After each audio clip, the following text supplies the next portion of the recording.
Star Wars Episode 9, The Emperor Strikes Back. Let's talk about it.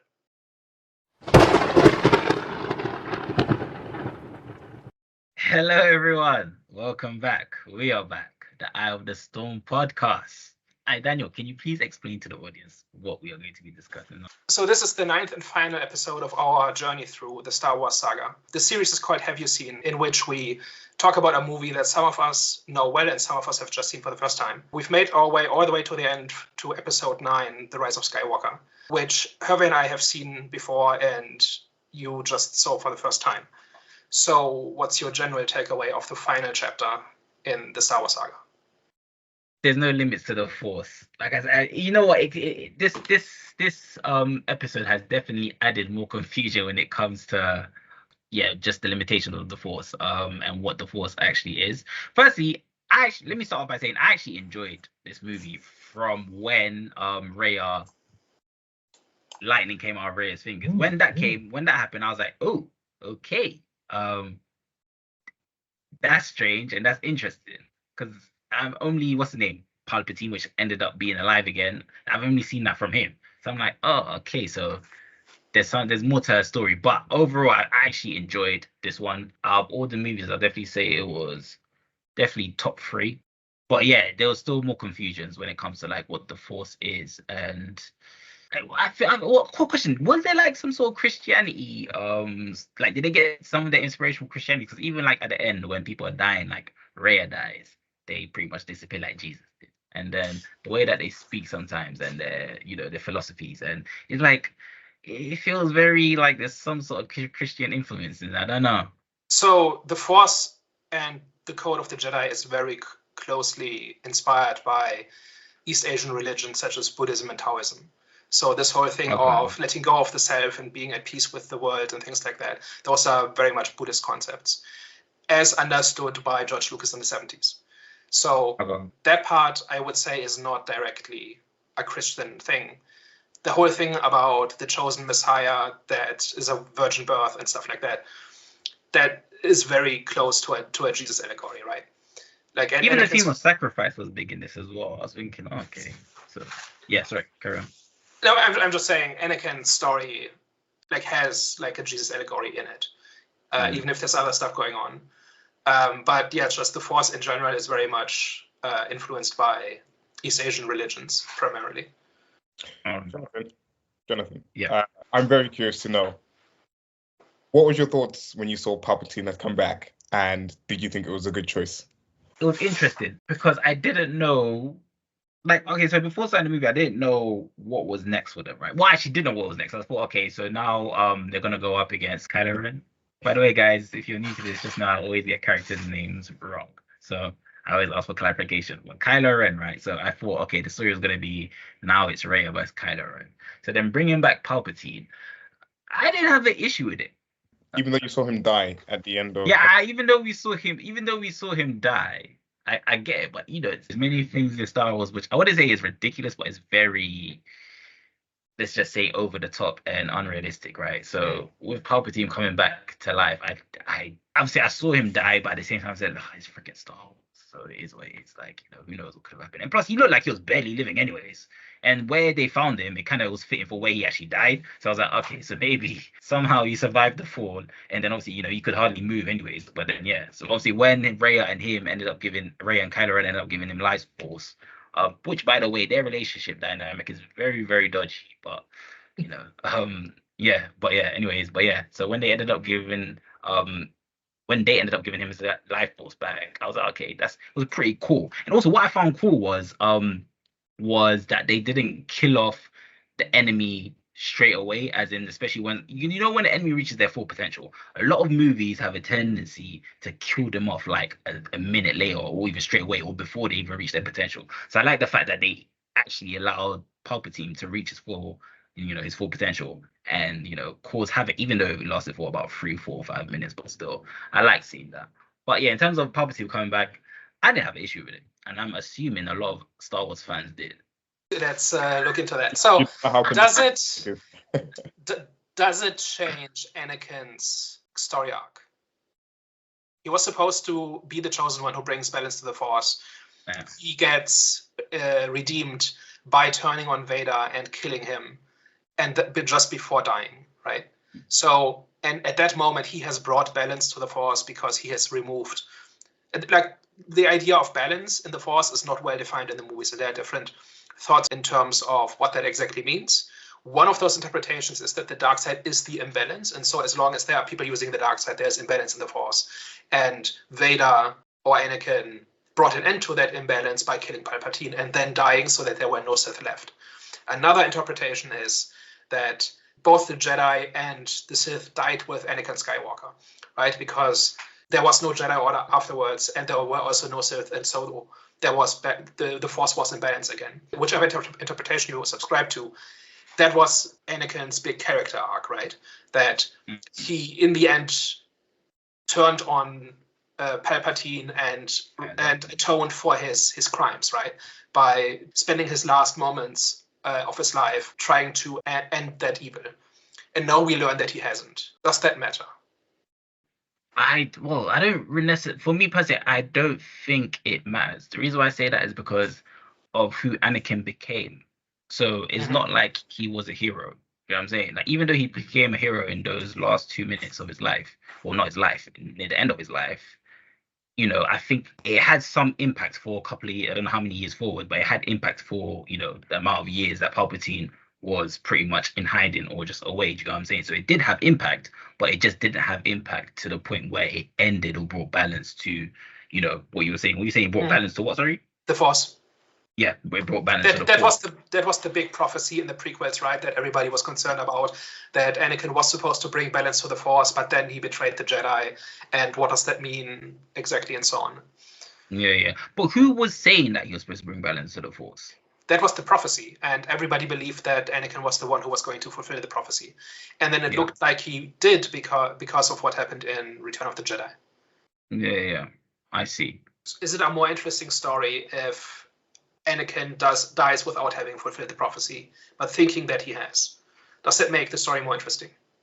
Depending on how they move forward. And so far, how they've moved forward has been, I don't know if you could say it was justified, because obviously finding out that Rey was actually the Last Jedi, and, you know, the Jedi who brings order or balance to the Force, you know, her being Palpatine's granddaughter, so her being a Sith.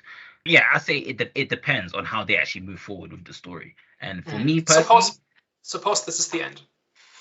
Suppose this is the end. So this is being marketed as the Skywalker saga, right? So episode 1 through 9 is the Skywalker saga, and then after that something new starts. Whether it's a good label or not is debatable, but that's how it's labeled, right? So episode 9 is the end. So that is the complete story of the Skywalkers, right? So to you, it didn't really impact Anakin as a character.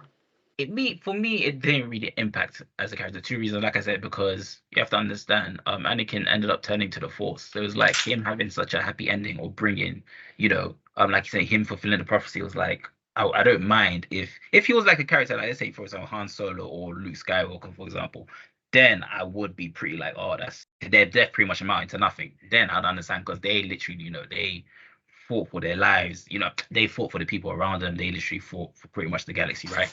Whereas Darth Vader, he was pretty much killing the galaxy. Do you know what I'm saying? So it's like, cool, yeah. At the end of the day, he ended up, you know, killing Palpatine, and ended up, you know, saving the galaxy and fulfilling the prophecy. But, you know, most of his life he was doing madness. So, you know, hey man, the bad can't be getting rewarded. But I'm Christian, and so I do believe if you end up repenting near the end of your life, hooray, I'm happy for you too. So I'm contradicting myself, but yeah, that's my first point regarding why I don't necessarily mind, because he was a bad man most of his life.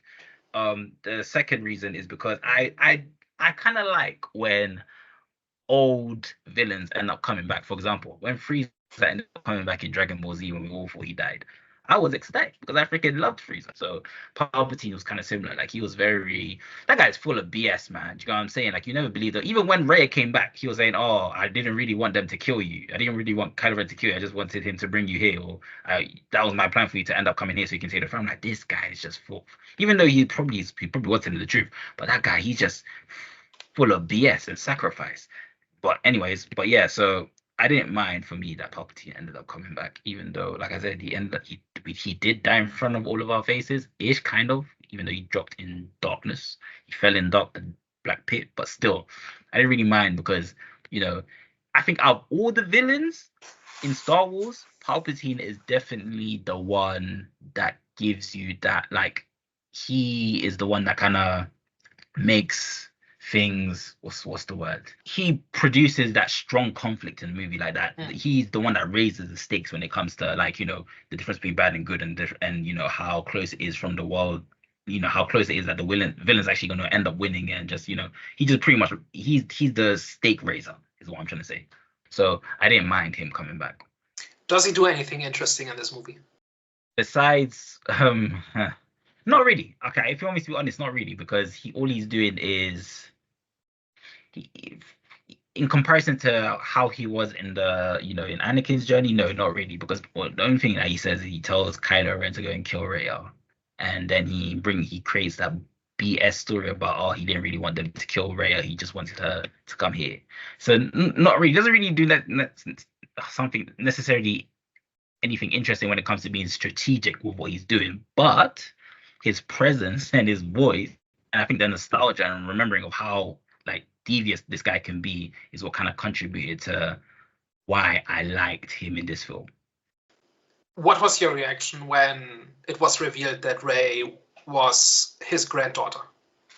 Considering as well, I think there's been, like, the whole, throughout sort of the sequel trilogy, the whole wondering who she is she nobody, is she someone, this, that, and the other. So in The Force Awakens, it is hinted that her grandparents, her parents are somewhat important. And then The Last Jedi was all about how they're nobodies. And now she's the granddaughter of the biggest villain of the setting. So what's your reaction to that? That's something, even though I do admit, like, when I saw the lightning come out of her hands, that's when I started getting more engaged in the film. Even though, that happened, I think it felt like they just had to make up something interesting. Because I remember I brought the point about all the revelations about each character has been very interesting, except for Reyes, right? So it's like, I don't know if people were upset with Reyes' revelation in terms of being a nobody in the 8th movie. I'm not too sure. I don't know what the reaction was like, but I'm assuming if the reaction was like me, I was like, oh, okay, her character pretty much amounted to nothing. It seems like Star Wars were like, you know what? Let's just make up a story, make things interesting, and say, in the next film, she's a granddaughter. Like, even when Kylo Ren said to her in this movie, I didn't tell you the full truth, or something about I was lying, I was like, that kind of felt forced rather than it felt like this was the plan all along. So it didn't necessarily, I don't think personally for me, I don't think the creators of this film, I don't think this was the original plan. I don't think they said, okay, Rey is going to be the granddaughter of Palpatine. I just think they just added that because people were disappointed with what her revelation was in episode 8. So I think if that wasn't the case, where that was always the plan that Rey was going to be Palpatine's granddaughter, then I don't think Kylo Ren should have said in episode 8 that you're a nobody. He should have continued on adding adding to the mystery to make it flow with this, for it to connect, because it just felt a bit disconnected. Where it's like, okay, you're a nobody and now you're a somebody. It just didn't feel like it was, connected. Yeah, so this movie has been described as a very faithful adaptation of complaints about The Last Jedi. Right? Okay. So basically, my opinion is everything that happens in this movie is because people complained about The Last Jedi. Right? So people didn't like that Rey was a nobody, so now she's the descendant of somebody important. And so they just picked Palpatine out of her head, basically, is my opinion. And then everything else too, like, it feels a lot more like a conventional Star Wars movie, right? There's more like Luke's character is essentially back to where you would expect him to be, and the list kind of goes on, right? So and part of that is also that they are trying to give the other characters personalities and backstories, right? To the point where I would say they're trying to do a full trilogy in one movie, right? So, for example, the whole opening sequence with the scavenger hunt feels a lot like the opening part of a trilogy to me, like a lot like the first movie of a trilogy. That's not just my theory, right? That's basically what happened, right? Like, if you follow the production process, people like the people making this were kind of freaked out by the reaction to the Last Jedi, and they basically tried to fix the trilogy in the last movie. And so every choice they made was in pursuit of that goal, right? Is that something you picked up on during the movie, or did this seem like a natural extension of the two movies that came before? Well, like I said before, it didn't feel like a continuation. Because it felt like a whole different movie rather than an extension because of, like I said, Kylo Ren's revelation of Rey that she was a complete nobody. So it was like, okay. And then obviously Palpatine coming back. So it was like, what I originally thought was, okay, it was going to be Kylo Ren versus, what's her name? Rhea. And then, of course, it was going to be filled with internal conflict from both of them because you can see they already have some sort of bond, which, like I said, is weird. But yeah, so then when it shifted to, okay, Palpatine coming back, Kylo Ren just like, them not chasing, them not pretty much beefing with Kylo Ren, and was going to be, okay, a whole new villain. And Kylo Ren's kind of under that villain, but he's not really under that villain. He's trying to still take over, but still bringing Rhea to his side. So it felt it felt like a whole new story. If I'm being honest, it felt like a whole new story. It didn't feel like a continuation. And I don't know. I don't know if it's a bad thing for me personally, but at the same time,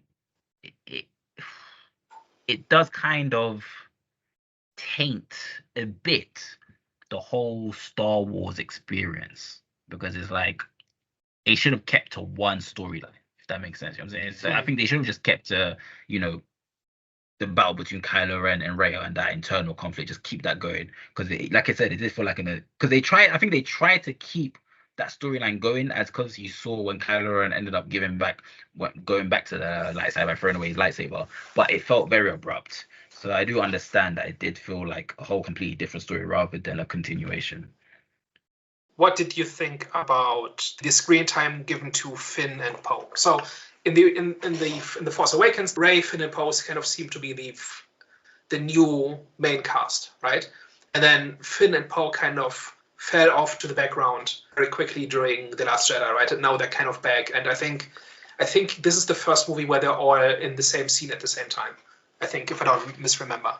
And they give them a whole bunch of background details and stuff to do. Did that feel like a good addition, and was there enough of that? It was an addition that made sense. I don't think it really had any impact in my life. Because it felt like Finn's story. Wait, who's John Boyega's character again? That's Finn. Boyega's. Finn, yeah. Because Finn's character, I thought it was gonna. I thought him and what's her name? The girl that kissed him. The Asian girl that kissed him in episode 8. Rose. Yeah, I thought there was gonna be more of a progression to their story, but yeah, there isn't really, right? Nothing. No, yeah, there was nothing. That was another thing that was corrected from the last movie where people had complaints about their whole side mission and their whole romance. So I think they completely just gave her a backseat in this movie.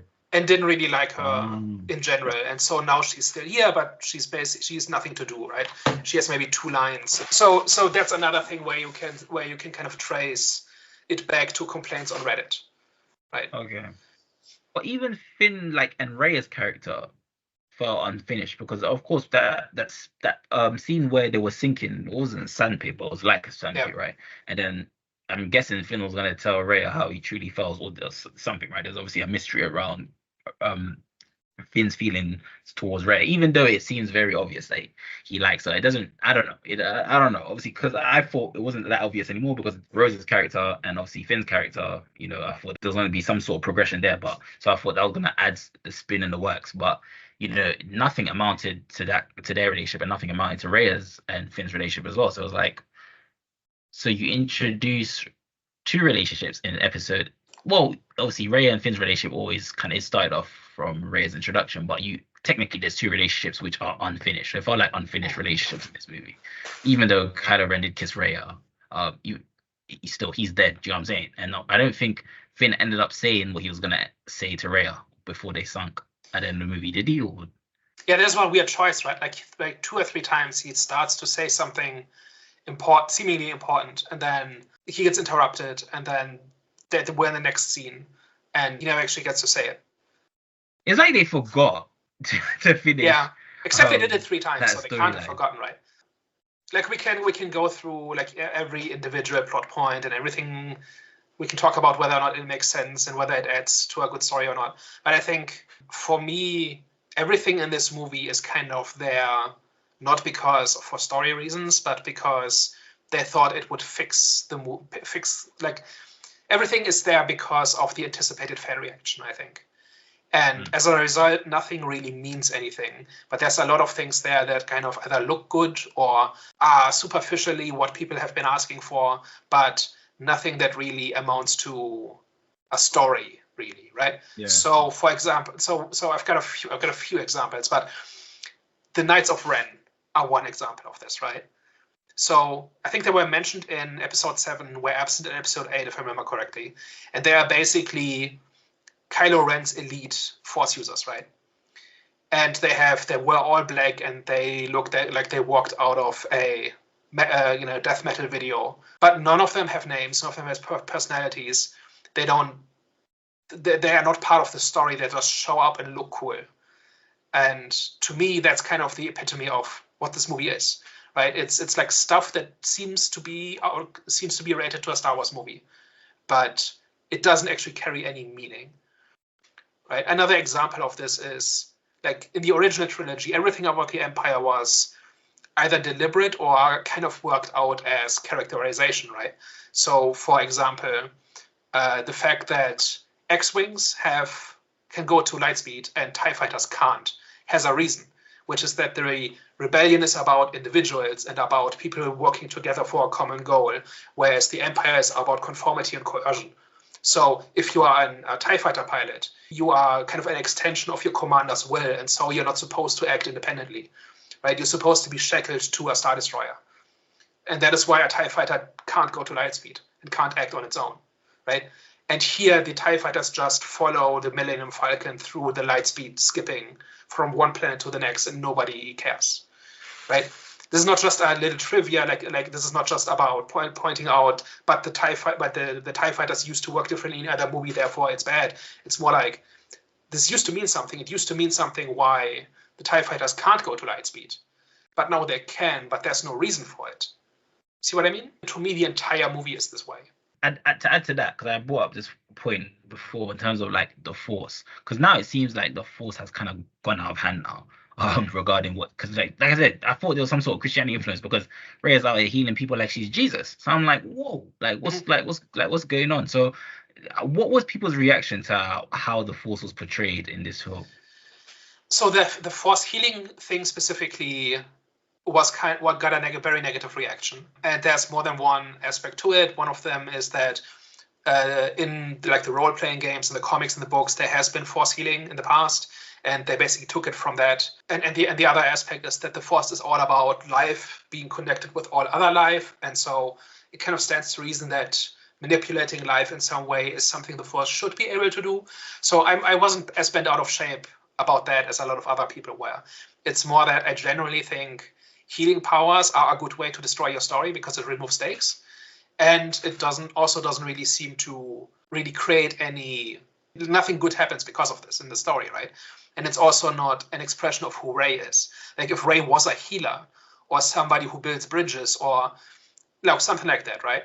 And therefore she has Force healing, that could mean something, but it doesn't, right?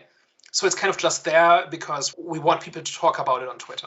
And I think what they did wrong in terms of like the way that the portrayal of the Force, I understand that the Force, it can be evolution to the Force, but there was never a reaction to actually seeing evolution to the Force. Like it seemed like even like whenever, it just seemed like whenever the character saw the Force in play, it just seemed like, oh, okay, yeah, that we're familiar with that, or that, you know what I'm saying? It just seems like there was familiarity behind it rather than, oh crap, that the Force can do this, because it just felt like they were just adding to the Force. And if it's a thing where, like you mentioned in terms of like healing was always in the comic books, then cool, show us like obviously don't explain it to us literally, but show us that the Force could do this somehow, some way. Do you know what I'm saying? Like maybe there could be like a speech where someone talks on the prophecy, but they speak on it in terms of the Force and what the abilities of someone that can, you know what I'm saying, in a way, just in a way that kind of informs us the extent of what the Force is. Because for me, I just felt like they were just adding on stuff to the Force. Like I wouldn't be surprised if the Force could have turned her Super Saiyan or something. Like, you know what I'm saying? So I do think this is kind of the point at which everything related to the Force kind of completely goes off the rails. And from this point forward, there's no real concept to what the Force is, and you can't really tell what a character should be able to do. Like there's the scene where both Rey and Kylo hold a ship in place, right, as it tries to take off. that kind of creates plot problems, right? Because now every time a ship gets away, you have to ask the question, why didn't Rey just pull it back, for example, right? So it doesn't seem thought through. It's more like a matter of this will make for a cool scene we can put in the trailer. Yeah, I agree with that. But you haven't actually said what were your views on this movie? Like, you've kind of course, I'm guessing that you didn't like it, but overall, like, so, what do you think of the film? So I think this movie is the result of Lucasfilm panicking after The Last Jedi came out. And they tried to kind of fix it, make it seem like this was planned all along or part of a bigger story. But as a result, because they have to bring a story to the conclusion that has not really started yet, right? Like none of the first two movies really did very much to actually set stuff up. There's stuff happening, but it's kind of going, like every movie is going in a completely different direction. And so this is not the conclusion to our story. It is trying to contain the damage that the last two movies did. I think that's what this is. And so I don't really take it seriously as a story because I don't think there is one. I think it's purely trying to save face and minimize the damage and preserve as much value of the brand as possible.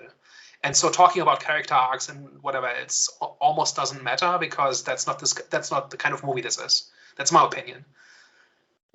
For me, I just see it as wasted potential. Like all throughout the movie, I just see so much wasted potential.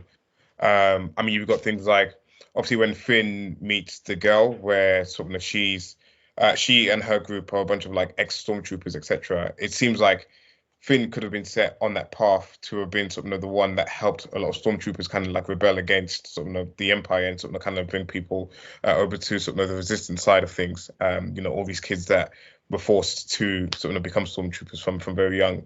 I see that as wasted potential. I know, again, sort of all the Jedis that have come before, the family name didn't really matter. But when they've ended up making, sort of, obviously Kylo Ren related to Leia's sort of the son, and making what's her name, Rhea, the granddaughter of Palpatine, there could have been an interesting sort of message or like discussion about like kind of like family or something. Like you could have like intertwined sort of like the theme of family and sort of maybe like some of the dysfunction or like not being like previous generation. It could have been something. There was like an idea there that could have been expounded on, but at the end of the day, it was again wasted potential. It was nothing. I think so when The Force Awakens came out and the big speculation started about who Rey's parents were, I thought they were Imperial officers mostly because of her accent, right? The posh English accent has always been like an indicator that somebody is part of the Imperial establishment, right? They since the very first movie they've cast English actors as the Imperials, right?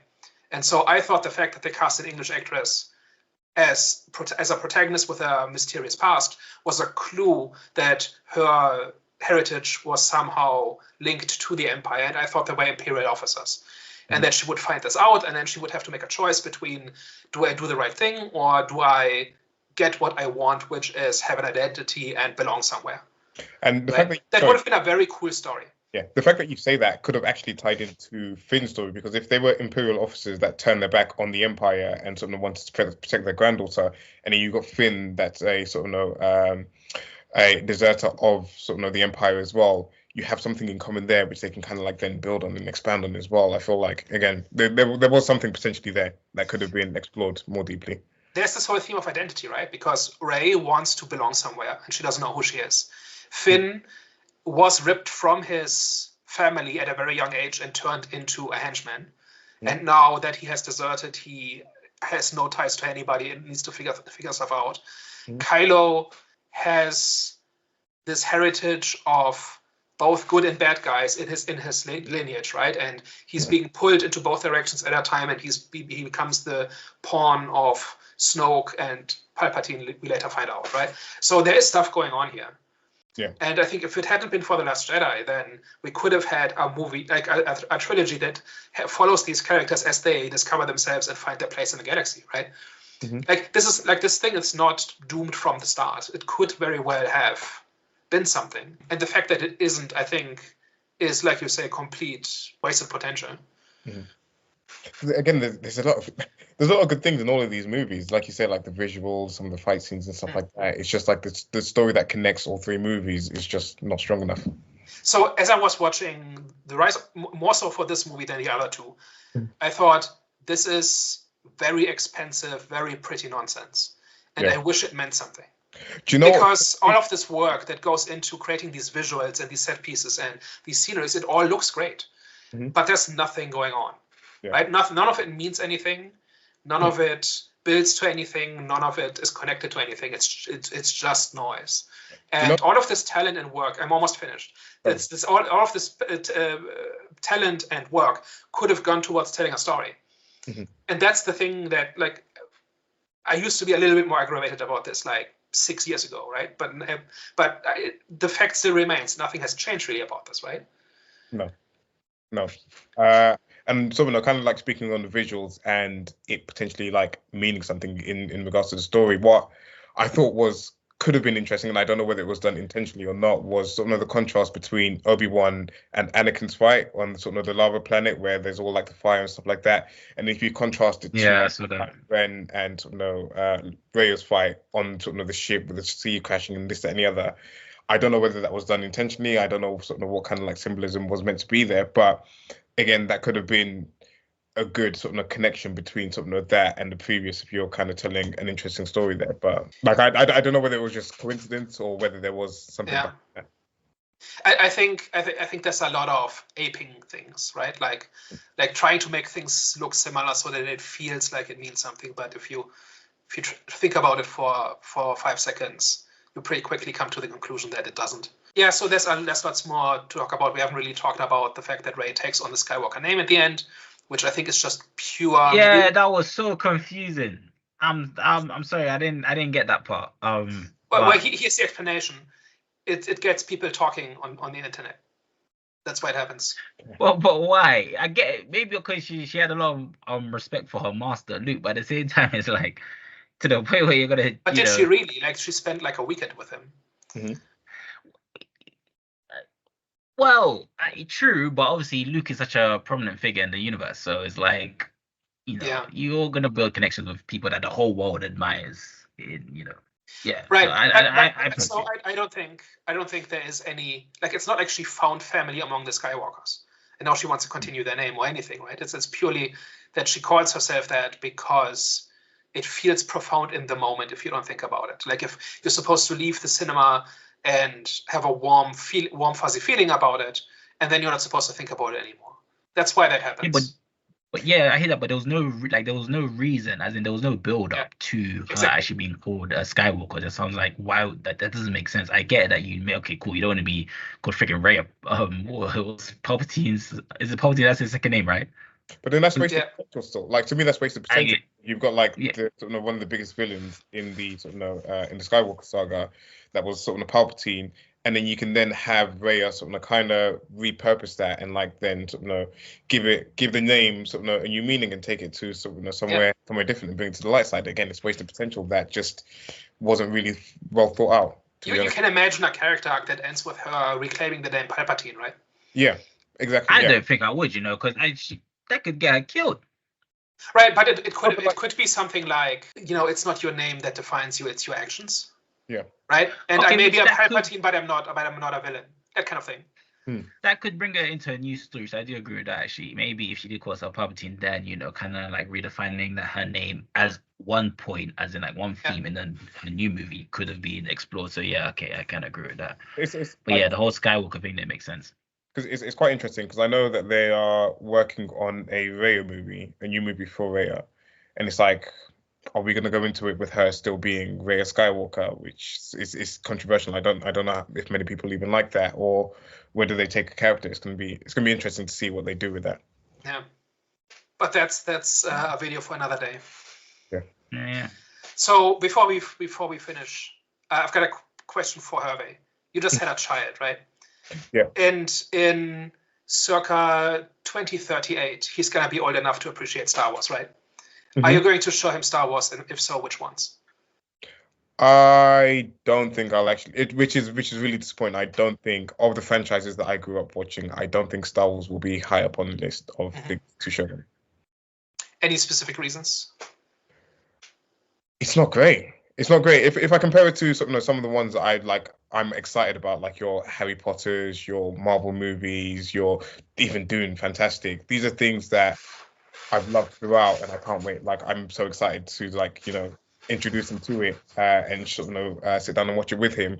Star Wars is for me too much of a mixed bag, and I'll have to be doing a lot of explaining as to why this didn't turn out to be great. Even if you just limit it to the original trilogy?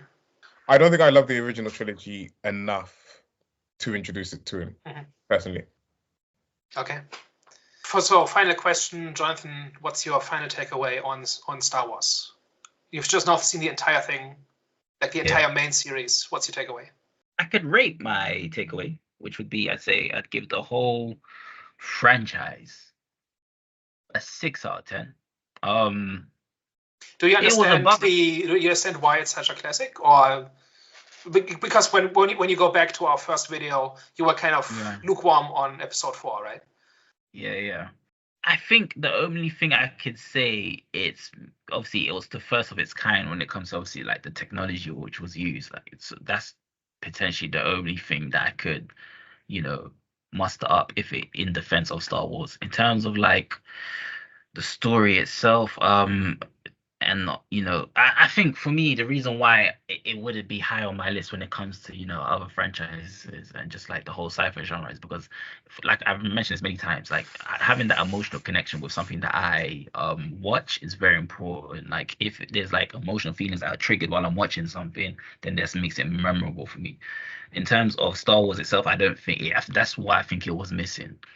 Does it have rewatch potential for you? Like, does this go on the shelf?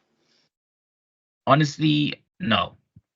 But it was a good experience. It was definitely a good experience, and it's a good reference. You know what I'm saying? Like, so I feel like a good experience, good reference for me personally. But in terms of rewatch value, I can't say so, no. Just to add, what's really strange for me is I actually really love the universe, and I engage with the universe anytime that there's something new coming out. Like there's the Star Wars Outlaws game that's coming out in like a month or so or whatever, which I'm actually going to go and buy and play. Like I feel like there's so much good potential in the universe. I just feel like over the years it's just been tarnished or ripped apart or kind of like just been mishandled completely. And again, I wish for the future of it that they just step away from this particular period that we're in Star Wars and just tell a brand new story in 100 years in the future, 200 years in the future. Just be so far removed from here, and then just start again and give us something to love again about Star Wars. Yeah. For me, I think I'm more emotionally invested in Star Wars than the both of you are put together. And like every time I hear the fanfare and I see the Star Wars image on the black background, like something in the back of my head gets excited, right? But for me, Star Wars is over. Like Star Wars is basically the 6 movies that form a complete story, and everything else is basically an epilogue. And parts of that can be good, right? Like I can list a couple of things that have been good since then, but I don't think the universe is going anywhere. I don't think there's anybody has any stories left to tell in them, which is not the same thing as there being no potential. But like for me, Star Wars is a thing that I have on my shelf and it's done and it's complete. And I actually rewatch it. Like somehow every December I'm in a Star Wars mood and I just rewatch the movies that I consider good. And that's not going to change anytime soon. But I think it's basically a completed franchise as far as I'm concerned, because I don't think anybody really understands why Star Wars works, right? Like when you go back through our videos about specifically the original trilogy, there's a lot of things there where if you really dig into it, into character arcs and the details of the world building and stuff like that, there's a lot of meaning there and there's a lot of things there that make it work. And I don't think the people making Star Wars understand why the original trilogy worked. And if you don't understand that, then you can't make more of it. And so for that reason, for me, it's basically a completed franchise. So does that mean you won't engage with any new movies that come out? Unless I hear really good things about it. But basically, I don't think people are capable of making good Star Wars because it's too important. Right? There's too many eyes on it. There's too much money involved. And so nobody can just tell a story. It has to be hyper calculated and it has to be part of our 10-year plan and whatever else. And I think that basically I don't expect Star Wars to be interesting again. Right? Like, some of it may be good in various ways. Like, I'm looking forward to season 2 of Andor because season 1 was good and there was a story to tell there and it told it well and so on. But just in general, I don't think the universe is going anywhere. Okay, on that happy note, should we sign out here? Yeah, it looks like end to a series. Guys, I hope you enjoyed us going through pretty much the whole franchise, the Star Wars universe. Please let us know what you think. Let us know if you are disappointed with what you've seen. Let us know if you're happy with what you've seen. Let us know if you agree. Let us know if you disagree. And yeah, like, if you enjoyed this discussion, haven't seen any of the previous videos, of course, like this one, go check out all the other ones that we've done on all the other episodes as well. Go and hear Jonathan's controversial takes on some of the Last Jedi as well, for sure. He liked Jar Jar Binks. Yeah. There you go. Just to give you a little preview. There you have it. If you wanna be angry, if you want a bit of rage bait or whatever, just go check out those videos. Alright, guys, we will catch you next week. We will be doing a new series, by the way, which you guys will obviously know. You'll find out soon. But yeah, guys, we will catch you next week. Au revoir. Ciao. Bye-bye.